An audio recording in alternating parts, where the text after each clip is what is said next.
Bueno, ¿qué tal? Vamos a hablar un poco de un tema muy tratado, o por lo menos que despierta muchísima atención en muchísima gente, que es el tema del ateísmo. La verdad es que yo siempre me veo llevado a este tema más por una conversación planteada a partir de otros que por mi propia preocupación, por decirlo así. Eh, el tema sería el del ateísmo o el de la existencia de Dios, que es tremendamente relevante para la conversación social, cosa que me despertó cierta sorpresa.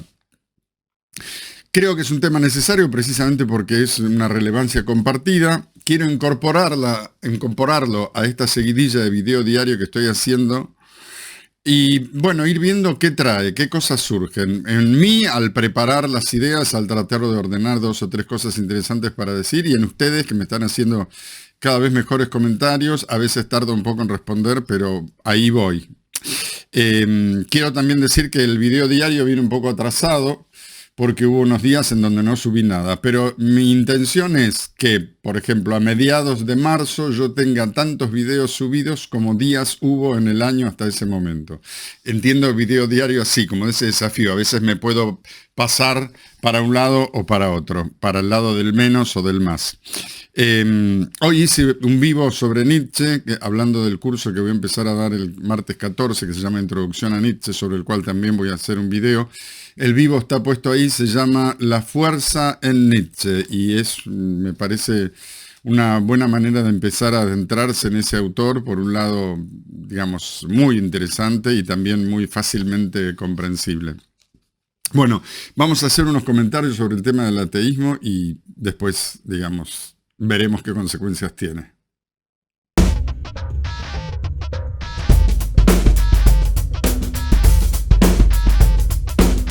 Lo primero que podríamos decir es que el tema de la existencia de Dios es como una especie de núcleo o base del sentido, de la visión del mundo. La pregunta fundamental, ¿qué es todo esto o cuál es el sentido de la vida?, va para un lado muy distinto si uno tiene como referencia una fe, un Dios, a que si uno no la tiene, digamos, si uno carece de ese horizonte. Dicho así, podríamos decir que el problema del ateísmo, la existencia de Dios, es sobre todo un problema psicológico, es decir, depende de la sensación subjetiva, de la posición existencial que uno tiene frente a las cosas, que determina la percepción de un gran poder al cual uno está en parte sometido y en parte dispuesto a venerar, o bien si nos enfrentamos, por el contrario, con una realidad que carece de ese orden, que tiene regularidad, tiene leyes, tiene probablemente, digamos, un valor de misterio que nos puede hacer inventar interpretaciones, pero que no se ordena en torno a un eje central como es Dios de una manera tan clara, ¿no? En ese sentido es una realidad más desordenada, o lo parece, la realidad del ateo, porque es una realidad que se juega en sí misma, sin ninguna referencia más allá de ella. O bien con todo tipo de referencias cruzadas, podríamos decir, algunas de las cuales en parte las superan, pero que se juegan, como dije recién, dentro de su propia mecánica de hechos concretos. Bueno, el creyente dice al no creyente, pero en algo crees. Y los no creyentes decimos, no, no creo en nada. Sí, pero debes creer en la naturaleza, en vos, no crees en vos.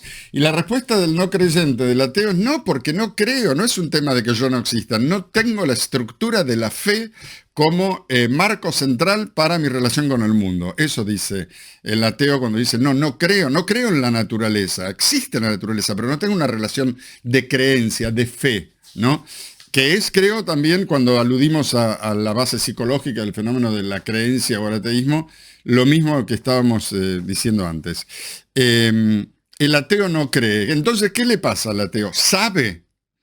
Bueno, sí, pero ahí estamos ubicando todo en la conciencia, y en realidad estamos hablando más bien de un decurso existencial, de una manera de ser, de desplegar la experiencia. Siente. Quiero decir, estoy tratando de responder. Si no cree el ateo, ¿qué hace? ¿Sabe? ¿Piensa?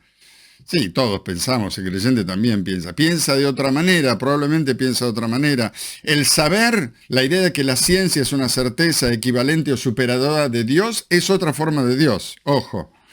Hay, por ejemplo, fe en la ciencia, hay creyentes de la ciencia, creyentes en el conocimiento, cuando en realidad lo que estamos encontrando como experiencia de vivir es todavía más acá del conocimiento. El conocimiento es un recurso para esto que tenemos que afirmar como la vida misma, pero la vida misma no es algo que tenga como sentido final la obtención del conocimiento o, digamos, entregarse a esa producción, que sería una manera creyente.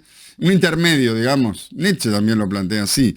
Hay una especie de transcurso en donde primero se crea el ideal en torno a la religión, después el ideal de la ciencia permite de alguna manera empezar a tratar con la realidad de otra manera y luego llegaríamos o seguiríamos por el lado de una relación con la realidad menos mediada por el ideal, más capaz. Creo que es lo que va pasando con la civilización. Bueno, entonces, estamos hablando, como dije antes, de una estructura de sentido basada en la fe. Su contraparte, ¿cuál es entonces? Que el sentido no esté puesto en algo en lo que se cree, en un más allá, sino más bien en un enganche con la realidad, en una participación en la realidad. En vez de orientarse por el más allá, podríamos decir, el no creyente, el ateo, está orientado por el más acá. Por supuesto, hay visiones creyentes inteligentes. Yo de ninguna manera repartiría el mundo en los ateos piensan, los que tienen una fe no. Me parece absurdo. Tengo un amigo, varios, pero hay un amigo tremendamente inteligente que es creyente, es católico y es tremendamente inteligente y digamos, podría participar de este diálogo, podría hacer de esta exposición un diálogo de manera muy interesante. Por otra parte, la mayor parte de la gente que existe hoy y existida hasta ahora ha sido creyente, es decir, han tenido una religión, una fe, con lo cual uno no puede como ateo decir son todos unos boludos. Digamos, es una posición un poco idiota. No entender la existencia de esa posición existencial, de esa versión del mundo, de esa versión de las cosas, por más que uno no se siente identificado con ella, ¿no? Por otra parte, ya lo dijimos, uno puede creer en cosas que no son Dios sin darse cuenta, ¿no? Creer en el pueblo, por ejemplo, acá me anoté algunos ejemplos. Creer en el pueblo, en una justicia social idealizada que el pueblo plasmaría, eso está muy cerca, pegadito a creer en un líder dictatorial, en un líder populista. En fin, es una figura, papá Dios, de un fenómeno social, digamos, volcado a lo social, pero que es equivalente, dogmática, desconoce la realidad, es una posición anticapitalista, por ejemplo, con lo cual está desconociendo el mecanismo fundamental de creación de riqueza, que es indiscutible. Las sociedades capitalistas funcionan, generan riqueza, las sociedades no capitalistas no. Punto, ¿no? Otro ejemplo sería creer en un papá duro, el de tu familia o el de tu, no sé, carrera universitaria. Un papá duro que rige la cosa o la casa y la vida y es una referencia fundamental. Los seguidores de alguien, no solo de un líder político, de una figura de la cultura, por ejemplo, ¿no? O creer en una mujer a la que se le da el rol de centro de la escena que uno vive. Y es también una especie de diosa, de referencia inobjetable frente a la cual uno renuncia a su ser. Hay entonces, ese es un rasgo interesante, en la creencia una especie de renuncia o de posición del ser un poquito, digamos, postergada, podríamos decir, a mí me gusta. Bueno, no estoy ofreciendo una versión absolutamente ordenada de la cosa, son algunos comentarios que a mí me parecen interesantes en torno al tema y quería proponérselos al intercambio que estamos teniendo en este año aquí en YouTube. Bueno, espero que les interese. Gracias.